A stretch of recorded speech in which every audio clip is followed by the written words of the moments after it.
Yo, what's going on, guys? It's Houston Sports Talk back into the video today, and today we're going to be talking about the Atlanta Falcons potentially trading Kyle Pitts. Today, it was reported that there are many teams interested in Kyle Pitts. Now, Jordan Schultz reported that there are several teams interested in him. Now, Schultz did not report who those teams are. I don't even know if Schultz knows who those teams are. But he also said the Falcons aren't interested. But if they do trade Kyle Pitts, they want at least a day 2 pick for Kyle Pitts, which means you have to give up either second or third round pick to get Pitts. Kyle Pitts this year, in 17 games, 602 receiving yards, 4 receiving touchdowns. Pitts in 2021 in his rookie season had a breakout year in his rookie year with 1,026 receiving yards, and he put on a show. But since then, you've been waiting for another breakout year, and it hasn't happened. The highest number of receiving yards since then, what we've seen from Kyle Pitts, is only 667 receiving yards. And this is a guy that was selected 4th overall at the tight end position. Look, you saw Brock Bowers, a guy who was a first-round tight end last year. Look at what he did in his rookie season. I think that's what you've been waiting to see from Kyle Pitts with how high he was drafted. Look, if he was a guy that was drafted in the 2nd or 3rd round, or maybe later first round and not top 4, you look at it like, okay, he's had some really solid seasons. You don't look at this as a bad pick, but this is a guy that was 4th round pick and has played 4 seasons in his career and is not even reached 2,700 receiving yards this year. And it's 2,700 receiving yards in his career, has not even reached 10 receiving touchdowns in his career so far. I mean, Brock Bowers had that number just this season for the Raiders. And I hate to compare, I'm wrong. He had 5. I was wrong on that. He had 5 receiving touchdowns this year. I felt like a lot more.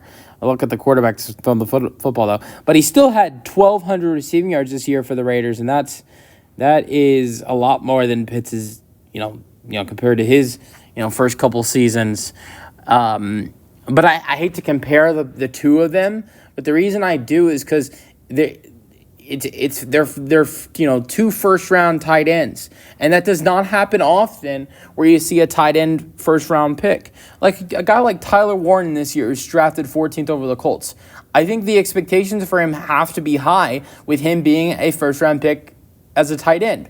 That doesn't happen often, and unless a team really needs it. Or a guy is that talented. And you saw that twice this year in this year's draft with the Bears drafting the dude from Michigan, Loveland, and then Warren from Penn State going to the Colts.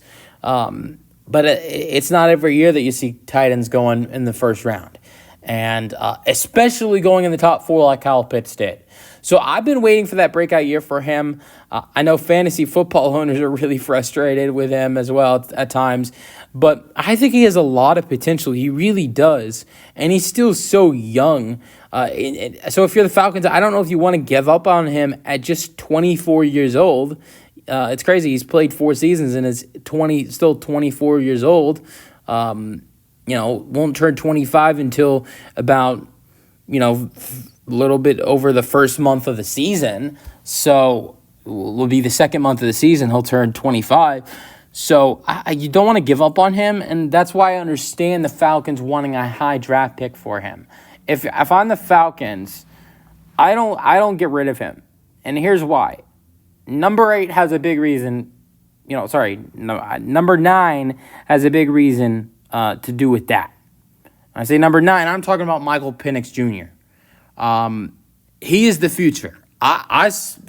We saw a couple. Everybody saw the couple starts this kid had. I don't know. I don't know if that's not a big enough sample size to start talking about if he can really become a amazing player for this Falcons team, an amazing quarterback. But with what I saw in the couple starts he had, he looked amazing to me in the couple starts he had. And I don't know if it turns into a conversation about, I don't know if it just turns into a conversation about, can he be the franchise quarterback for the Falcons? I think he can. You want him to have the most weapons he can have. And Kyle Pitts is on that list. Look, I know, you've been trying to develop Kyle Pitts for years. And I don't think he's even reached the player that they wanted him to be yet. Not even close. But he is still, what we've seen in the last 2 years, even though he hasn't been as good as he should be, he's still been a good player. Even though I think the number should be higher, almost 1,300 receiving yards in 2 seasons is not terrible for a tight end.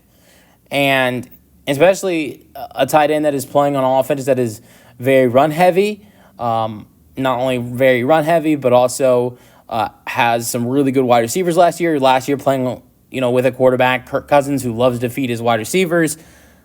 I think the numbers aren't terrible. You want them to be better. They should be better, yes. But those are still really good numbers for a rookie quarterback, to have as his tight end.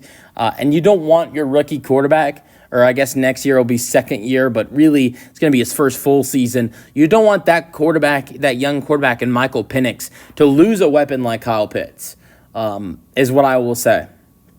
So I don't think you trade him. But you guys give me your thoughts in the comment section, and peace out.